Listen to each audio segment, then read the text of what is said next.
Welcome to Variations 4, the integumentary unit, burns specifically. In this video, we'll cover question 15 to 22 of the itinerary.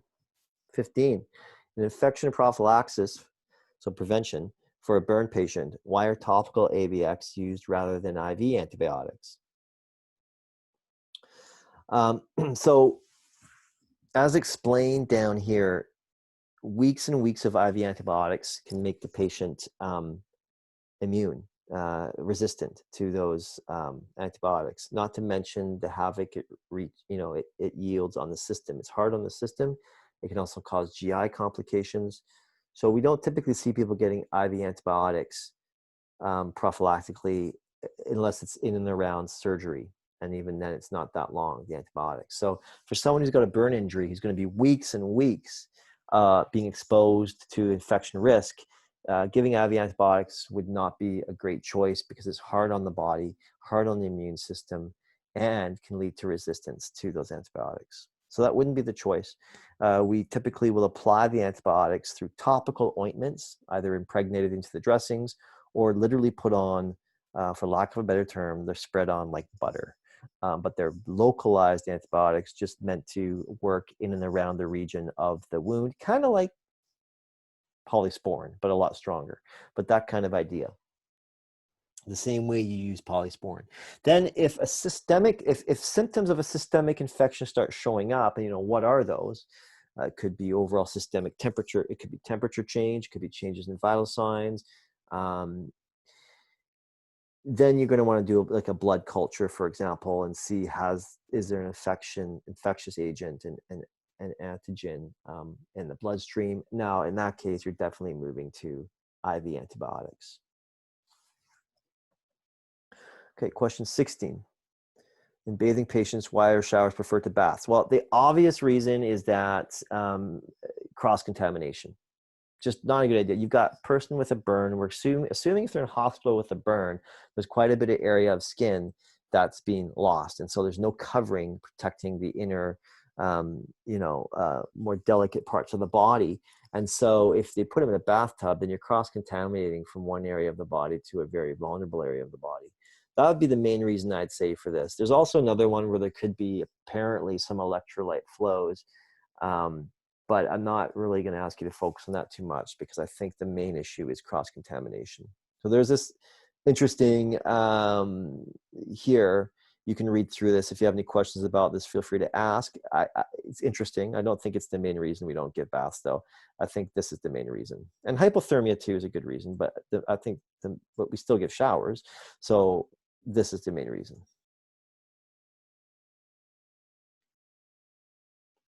Okay, question 17. Obviously, the nutritional needs are increased because the metabolism of the body and trying to heal has increased. You might see patients, the GI tract, because of shock, secondary to the inflammation, or because of the burn injury itself, is likely they're probably not in a good position to be eating right now, PO. So they'll probably have TPN running, which you talked about, 9P, which runs the nutrition through the vasculature directly, bypassing the gut and all the digestive needs. 18, how does malnourishment contribute to metabolic acidosis? Well, really, this question should be able to be answered from Unit 1 on our lights and fluid stuff content. But here it is again anyways.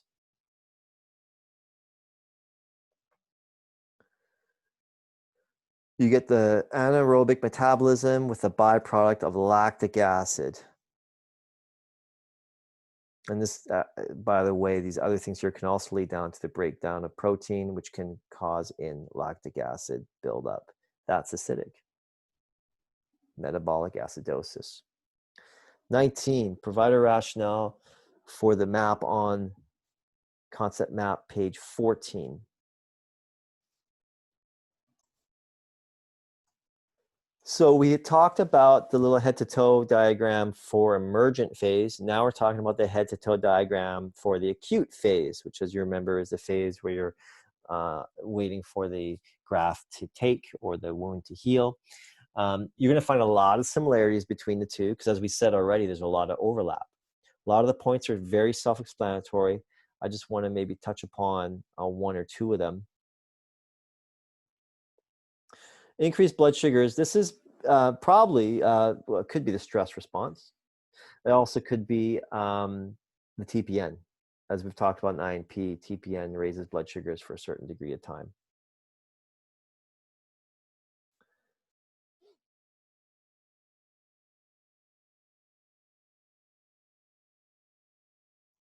Stress ulcers. All patients are at risk for stress ulcers.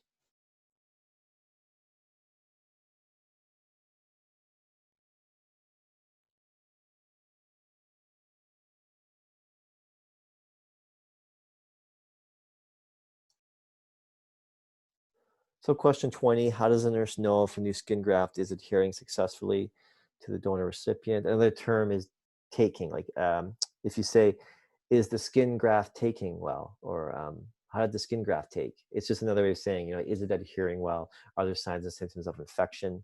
So let's just look at a diagram here from your PowerPoint. So if you look at this from your PowerPoint, you can see this is them harvesting the skin graft. B is the donor site. I mean, it's obviously not the same patient here, but they're just had examples that they put together. This is the donor site. So someone contributed their skin. Like he probably had this portion of skin taken and put to another part of the body where the burn was, if that makes sense. This is the donor site.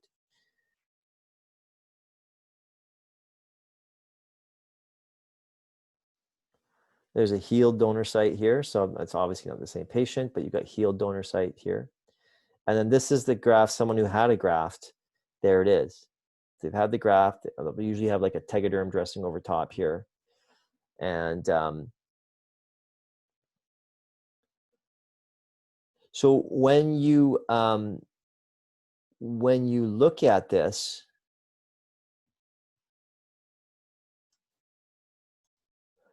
so the skin graft can be stapled or sutured into place. It depends on surgeon or plastics, which is the team that work on it, plastic surgeon's preference. Anyways, how do you assess this wound? It is really the same as how do you assess any wound. How do the edges look? Well, I mean, first of all, the graft color. How does the color look? How is the heat?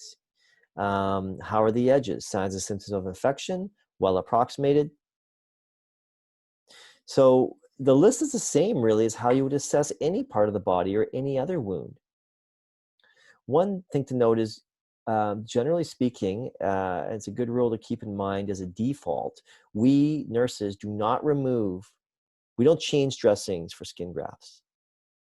Okay, so this is something to keep in mind. If it gets oozy or gross underneath or it needs changing, you need to talk to the surgeon and see what they want to do. We don't just start ripping things off and replacing.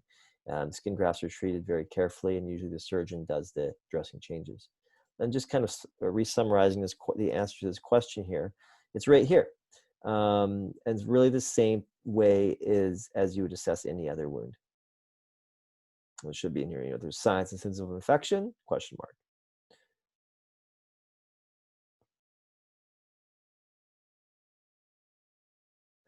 So this whole thing about autografts from the patient's own body, this is just a terminology. If you say the patient had an autograft, it means that they had the graft was taken from their own body.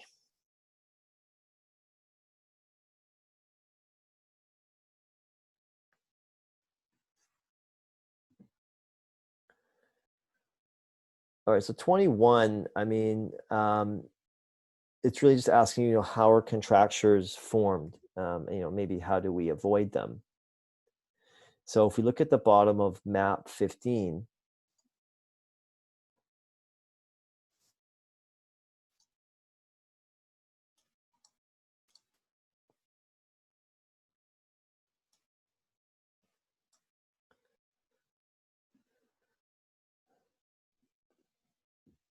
we can see that when you don't use a limb, or a limb is kind of trapped in one position for a long period of time, you can actually get a shortening of the scar tissue that's formed, say in this case from the burn. can cause a shortening because the scar tissue is fibrotic, tighter, just as we saw with the full circumferential burn on the leg. Remember how it was a tight kind of fit that the skin tightens up, becomes more leathery. Well, scar tissue is the same way. It's inflexible. It shortens, and this can kind of cause the limb to be held into place or limited in movement. How you avoid that is by having your active and passive range of motion. You might need splinting, and that's, you've seen them on the hands of people before, for example, to try and keep limbs in a certain shape to prevent the contractures.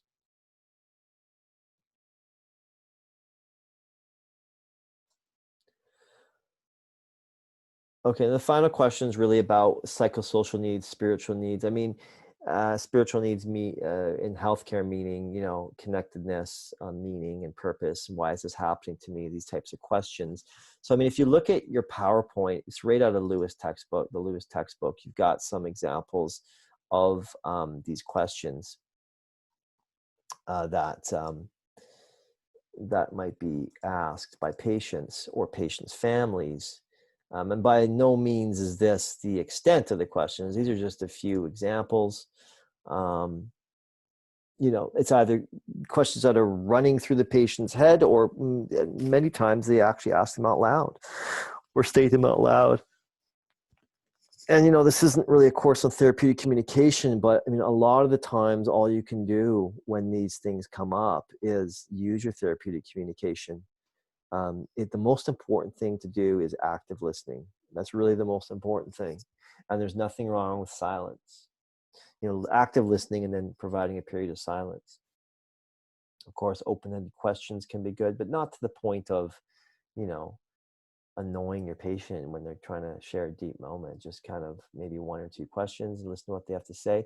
And then at the end of the day, I mean, if you feel like they need more help, like they're going through a real crisis here, you should have people on the team you can refer to, either counselors or spiritual care workers, people who are trained in grief counseling.